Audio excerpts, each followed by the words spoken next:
Bonjour à toutes et à tous, je suis ravi d'être ici aujourd'hui. Pensez-vous que vos enfants vivront mieux grâce aux sciences, grâce à la technologie? En 2013, 62% des Français le pensaient. L'Institut Sapiens a fait le sondage en 2020, on n'en était plus qu'à 50%, et je pense qu'aujourd'hui on en serait malheureusement à bien moins. Cette technologie dont on attendait tout aujourd'hui, il se trouve qu'elle fait peur.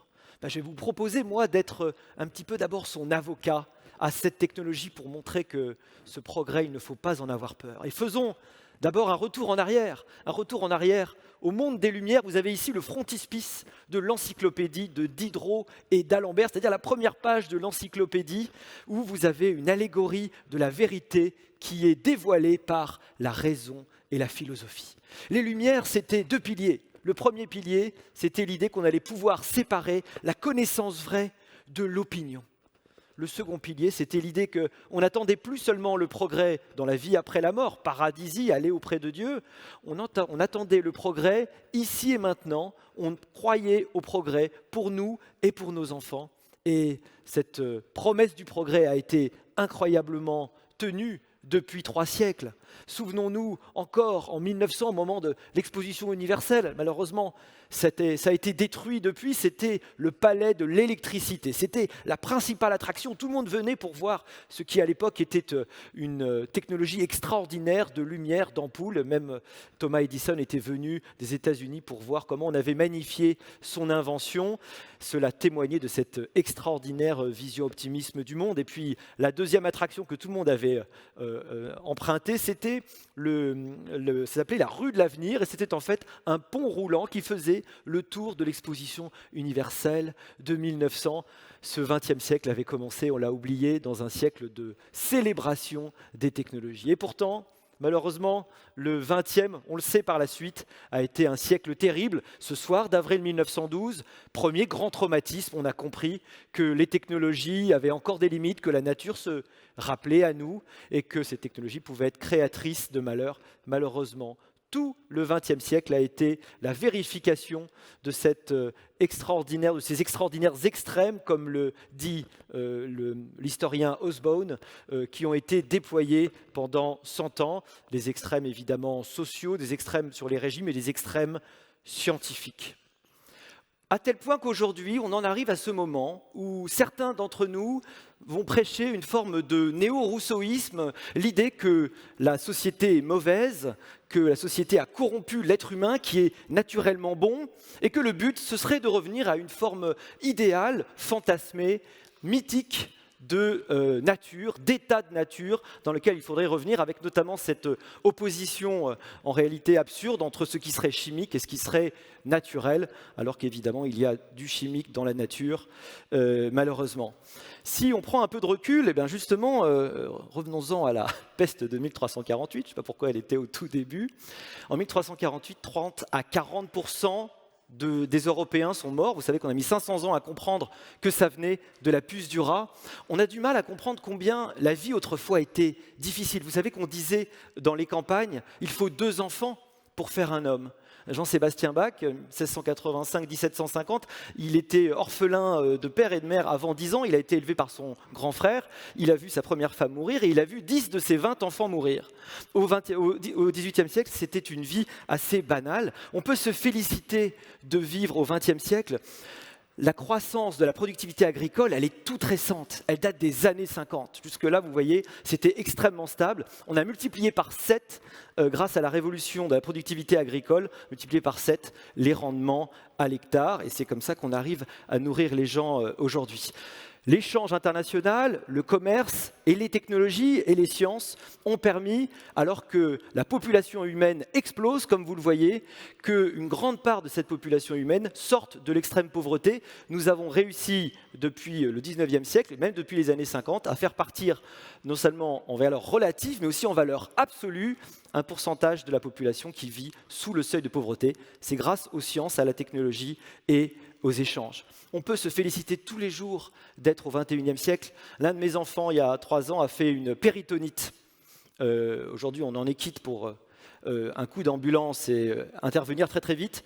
Vous connaissez le taux de survie de la péritonite avant 1880, 0%. Vous mourrez dans d'atroces souffrances. Il n'y a absolument rien à faire. On ne savait pas faire. L'espérance de vie a doublé depuis le début du XIXe siècle, entre le début du XIXe siècle et aujourd'hui.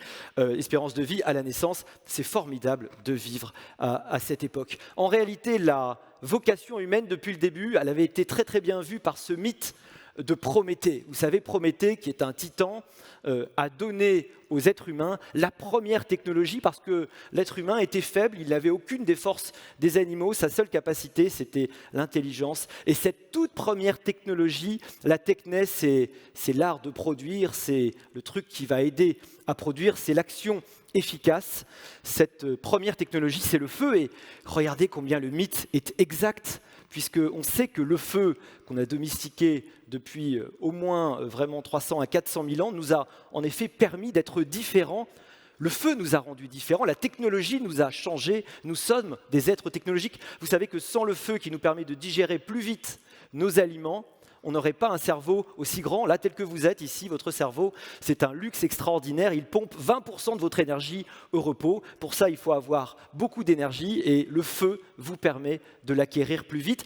La technologie, et cette première technologie prométhéenne, nous a changé. Mais ce n'est pas tout. Évidemment, les vêtements aussi nous ont changé. Ils nous ont permis de perdre nos poils, ils nous ont permis d'aller habiter des endroits de l'humanité, du monde dans lesquels on n'aurait jamais pu vivre normalement. C'est extraordinaire, cette technologie, elle nous a changé à tel point que nous ne pouvons plus nous en passer la plupart du temps. Et il faut toujours rappeler quelques évidences, que ce qui nous paraît naturel dans les fruits, les légumes et les animaux, ce sont aussi des créations humaines. C'est la même moutarde sauvage qui donne les brocolis, les choux de Bruxelles, moi j'aime pas ça du tout, mais il y a des gens qui en mangent, et les choux-fleurs. De la même façon, on a oublié que le blé originel à gauche, le maïs originel n'est absolument pas le maïs que l'on consomme aujourd'hui. C'est l'être humain qui, par croisement, l'a fait apparaître.